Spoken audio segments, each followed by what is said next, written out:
যদি আপনারা অনেক দিন ধরে ডায়াবেটিসে ভুগে থাকেন বা অনেক দিন ধরে ব্লাড প্রেশারের সমস্যায় ভুগে থাকেন, তবে আমি বলবো অবশ্যই আপনারা বছরে একবার করে কিডনি ফাংশন টেস্ট বা কেএফটি টেস্ট যেটা হয়ে থাকে সেটা কিন্তু করিয়ে থাকবেন। কারণ কিডনি সমস্যার কিন্তু কোনো রকমের সিমটমস দেখা যায় না। অ্যাটলিস্ট 70% অবধি কিডনি খারাপ হওয়ার পর তবেই তারপর সিমটমসগুলো চোখে পড়তে শুরু করে। সেই জন্য সিমটমসের অপেক্ষায় না থাকাটাই ভালো।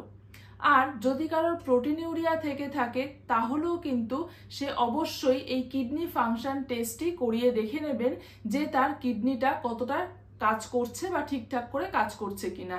Urea, creatinine, sodium, potassium, haemoglobin এই সমস্ত টেস্টগুলো এই কেএফটি টেস্টের মধ্যে পড়ে থাকে। এই টেস্টগুলো করালে কিন্তু আপনি বুঝতে পারবেন যে আপনার কিডনিটা কতটা কি কাজ করছে না করছে। আজকে আমি যেই বিষয়গুলো নিয়ে আলোচনা করব সেগুলো হচ্ছে এই ক্রিয়েটিনাইন। ক্রিয়েটিনাইন কি, মানে হোয়াট ইজ ক্রিয়েটিনাইন, এই ক্রিয়েটিনাইন কেন বাড়ছে, কি কারণে বাড়ে ক্রিয়েটিনাইন, আর 3 নম্বর হচ্ছে বেড়ে গেলে যদি হঠাৎ করে আপনাদের ক্রিয়েটিনাইন বেড়ে যায় তাহলে আপনারা কি করবেন। প্রথমত হচ্ছে যে হোয়াট ইজ ক্রিয়েটিনাইন, ক্রিয়েটিনাইনটা কি। ক্রিয়েটিনাইন হলো এমন একটি ওয়েস্ট প্রোডাক্ট যেটা দুরকম ভাবে বডিতে তৈরি হতে পারে।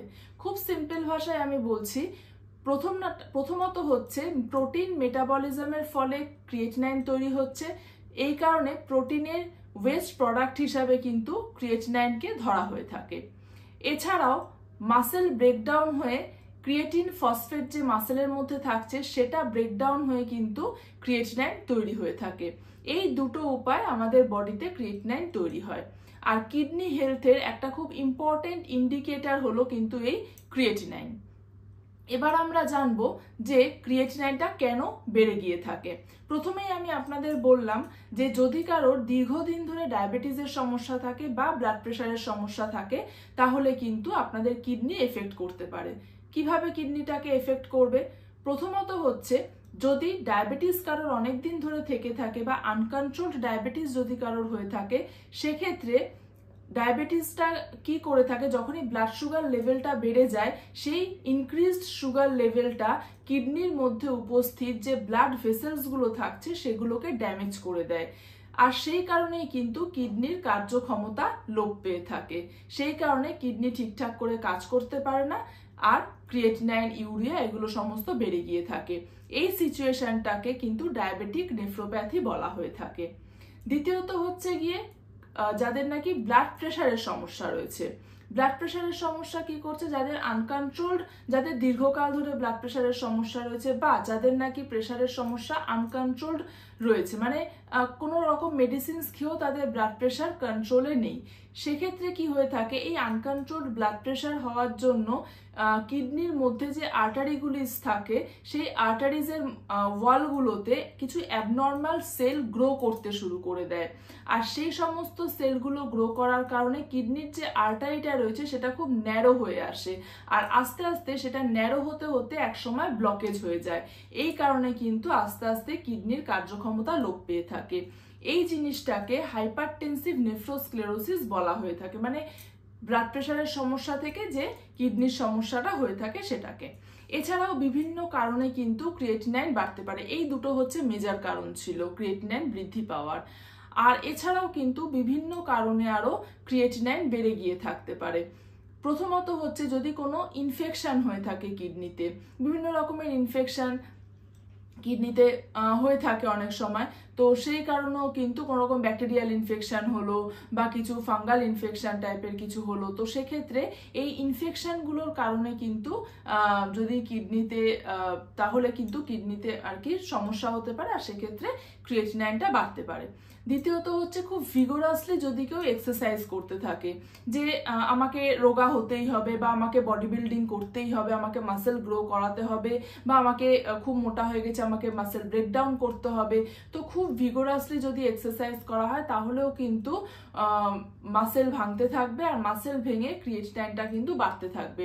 এক্ষেত্রে কিন্তু কিডনির কোনো রকম ভাবে সরাসরি এফেক্ট করে না আর কি, কিডনিতে সরাসরি কোনো রকমের এফেক্ট পড়ে না। এক্ষেত্রে শুধুমাত্র ভিগোরাস কিছু এক্সারসাইজের কারণে মাসেল ব্রেকডাউন হয়ে কিন্তু আপনাদের ক্রিয়েটিনাইনটা বাড়তে পারে। তৃতীয়ত হচ্ছে গিয়ে যদি খুব বেশি পরিমাণে কারোর ডায়েটে মিট, চিকেন এগুলো থেকে থাকে, সে ডেইলি বেসিসে প্রচুর পরিমাণে মিট কনজিউম করছে, চিকেন কনজিউম করছে, আদার্স কোনো প্রোটিন কিছু থাকছে না, মানে ছানা, পনির, দুধ, দই, ভেজ সোর্স তো কিছু থাকছে না, ফিশও খাচ্ছে না, এগও খাচ্ছে না, সে ডেইলি বেসিসে প্রচুর পরিমাণে মিট, চিকেন এগুলো খাচ্ছে, তাহলেও কিন্তু ধীরে ধীরে এক সময়তে তার ক্রিয়েটিনাইনটা ইনক্রিজ করতে পারে।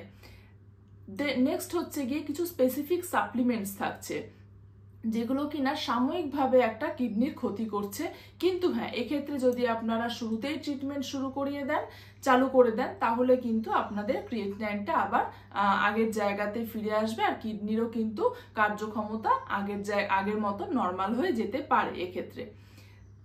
নেক্সট হচ্ছে গিয়ে পেন কিলার্স। কিছু এমন পেন কিলার্স থাকছে, এমন কিছু ড্রাগস থাকে পেন কিলার্সের, যেগুলো নাকি পেন কিলার্স হিসেবে কাজ করে থাকে ড্রাগসগুলো, যেরকম নাকি কিটোপ্রোফেন, আইবোপ্রোফেন এইগুলো সমস্ত, বা ডিক্লোফেনাক, এই সমস্ত যে পেন কিলার্সগুলো থাকছে এগুলো কিডনির কিন্তু ক্ষতি করতে পারে, কারণ এগুলো হচ্ছে সমস্ত এনসেড ড্রাগসের মধ্যে পড়ছে, মানে non steroidal anti inflammatory drugs বলা হয়ে থাকে এগুলোকে, আর এগুলোই কিন্তু কিডনির ক্ষতি করতে পারে, একটা সাময়িকভাবে ক্ষতি করতে পারে, সেটা পরবর্তীকালে গিয়ে একটা ক্রনিক কিডনি ডিজিজে পরিণত হতে পারে যদি ট্রিটমেন্ট না করা হয়। তারপর হচ্ছে যদি অ্যালকোহল কনজাম্পশন করা হয়, খুব বেশি পরিমাণে স্মোকিং করা হয়, সেক্ষেত্রেও কিন্তু একটা কিডনির সমস্যা আসতে পারে আর ক্রিয়েটিনাইন বাড়তে পারে।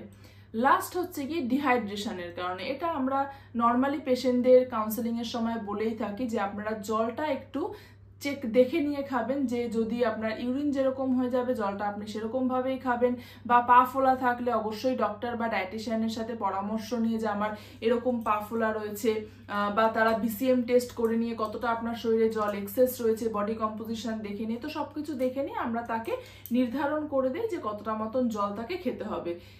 যদি কোনো মানুষ দীর্ঘদিন ধরে ডিহাইড্রেশনের মধ্যে দিয়ে থাকে তাহলেও কিন্তু তার একটা কিডনির সমস্যা আসতে পারে, আর সেক্ষেত্রেও কিন্তু খুব স্যাচুরেটেড হয়ে গিয়ে বডির সমস্ত যে ব্লাড প্যারামিটারসগুলো রয়েছে, ইউরিয়া, ক্রিয়েটিনাইন, খুব স্যাচুরেটেড হয়ে গিয়ে সেক্ষেত্রে কিন্তু ব্লাডে এগুলো বেশি দেখাতে পারে। এবার প্রশ্ন হচ্ছে ক্রিয়েটিনাইনটা কি আমরা জানলাম, কেন বাড়ে আমরা জানলাম, এবার আমরা জানবো যে ক্রিয়েটিনাইন যদি বেড়ে গিয়ে থাকে তাহলে কিভাবে আমরা সেটাকে ম্যানেজ করব। প্রথমত হচ্ছে আপনাদেরকে যেটা করতে হবে সেটা হচ্ছে যদি আপনাদের ক্রিয়েটিনাইন বেড়ে গিয়ে থাকে, ব্লাড রিপোর্টসে আপনারা দেখলেন আপনাদের ক্রিয়েটিনাইন বেড়েছে, সেটা বেশি বাড়ুক বা কম বাড়ুক, প্রথমত আপনাদের একজন ভালো নেফ্রোলজিস্টকে কিন্তু দেখিয়ে নিতে হবে। কারণ যদি আপনারা এটা মনে করেন যে ঠিক আছে ক্রিয়েটিনাইন তো আমাদের সামান্য মতনই বেড়েছে, জাস্ট পয়েন্ট সামথিং বেড়েছে, এখন কিছু মেডিসিনস না খেলেও চলবে, এটাকে ইগনোর করো, একদমই নয়। কোনো রকম ভাবে কিন্তু এই জিনিসটাকে আপনারা ইগনোর করবেন না, নেগলেক্ট করবেন না। যখনই নাকি ক্রিয়েটিনাইন সামান্য হলেও বাড়বে অবশ্যই নেফ্রোলজিস্ট দেখিয়ে মেডিসিন শুরু করতে হবে, কারণ যদি ট্রিটমেন্টটা আপনারা শুরুতেই যদি চালু করে দেন তাহলে কিন্তু সেটাকে রিভার্স করা সম্ভব, সেটাকে কিওর করার একটা জায়গা থাকে। দ্বিতীয়ত হচ্ছে গিয়ে ডায়েট কিন্তু অবশ্যই মেনটেন করতে হবে। অনেকে আবার এটাও ভেবে থাকে ঠিক আছে আমি এখন মেডিসিনসটা চালু করে দিই, ডায়েট তো আমি মোটামুটি মেনটেনই করছি, আমি তো সেরকম কিছু একটা খাই না, তো ডায়েটটা আমার মেনটেন না করলেও চলবে, কিন্তু এইরকম কিন্তু ভাবাটা একদমই উচিত নয়। কারণ ক্রিয়েটিনাইন যখন বাড়ছে কতটা আপনার প্রোটিন রেস্ট্রিকশনস হবে, কতটা আপনার ফ্যাট রেস্ট্রিকশনস হবে, কার্বোহাইড্রেট কি থাকবে না থাকবে, সেটা আপনার ব্লাড রিপোর্টস, আপনার হাইট ওয়েট অ্যান্ড আপনার বডি কম্পোজিশন, বডি ফিজিওলজি, আপনার BMI, এই সমস্ত কিছু দেখেই কিন্তু একজন ডায়েটিশিয়ান সেটাকে নির্ধারিত করে দেবে। তো আপনি একদমই এটা ভাববেন না যে আমি কিন্তু কম খাচ্ছি আমার কোনো অসুবিধা হবে না, আমি তো খাই অল্প, যদি অল্প খান, যদি কম খাওয়া হয় তাহলেও কিন্তু সেক্ষেত্রে সমস্যা হতে পারে, যদি আপনারা বেশি খান সেক্ষেত্রে তো সমস্যা হবেই। তো আপনাদের পক্ষে প্রপারলি ডায়েটটাকে নির্ধারণ করা কিন্তু সম্ভব নয়, সেটা কিন্তু একজন ডায়েটিশিয়ানের পরামর্শ নিয়ে আপনারা অবশ্যই শুরুতেই একদম ডায়েট এবং মেডিসিনস দুটোই একসাথে চালু করে দিতে হবে। এর সাথে আপনারা কিছু যোগা এক্সারসাইজ রয়েছে সেগুলো আপনারা করতে পারেন, একজন প্রপার যে মেডিকেল যোগা ট্রেনার তার ট্রেনিং আন্ডারে থেকে তো যোগা, এক্সারসাইজ আর আপনার ডায়েট আর সাথে মেডিসিনস, এই তিনটে জিনিসকে কিন্তু আপনাদের প্রপারলি মেনটেন করতে হবে। সেই জন্য আমি বলবো আপনাদের যে এরকম হঠাৎ করে যদি ক্রিয়েটিনাইন বেড়ে গিয়ে থাকে একদম ঘাবড়ে যাবেন না। যেই তিনটে জিনিস আমি বললাম সেরকম ভাবে অবশ্যই মেনটেন করবেন, তাহলে দেখবেন আপনারা আপনাদের এই ক্রিয়েটিনাইন লেভেলটাকে কিন্তু অনায়াসে ম্যানেজ করতে পারবেন। আর এছাড়াও যদি আরও কিছু কোয়ারিজ থেকে থাকে ক্রিয়েটিনাইনের ওপরে বা এই টপিকটার ওপরে, আমাদের হোয়াটসঅ্যাপ গ্রুপ আছে, সেটাতে আপনারা জয়েন করতে পারেন। ডিসক্রিপশন বক্সে আমি লিঙ্কটা দিয়ে দেবো, সেই লিঙ্কের মাধ্যমে জয়েন করবেন। যা কিছু কোয়ারি আমাকে ওখানে জানাবেন, আমি আপনাদের যথাসাধ্য চেষ্টা করব অ্যান্সার করে দিতে। আর অবশ্যই কিন্তু চ্যানেলটাকে সাবস্ক্রাইব করতে ভুলবেন না। আর হ্যাঁ, যদি কারোর ডায়েট কনসালটেশন নিতে হয় অবশ্যই কিন্তু নিচের দেওয়া নাম্বারটিতে আমার সাথে যোগাযোগ করে নেবেন। নমস্কার, সুস্থ থাকুন, ভালো থাকুন।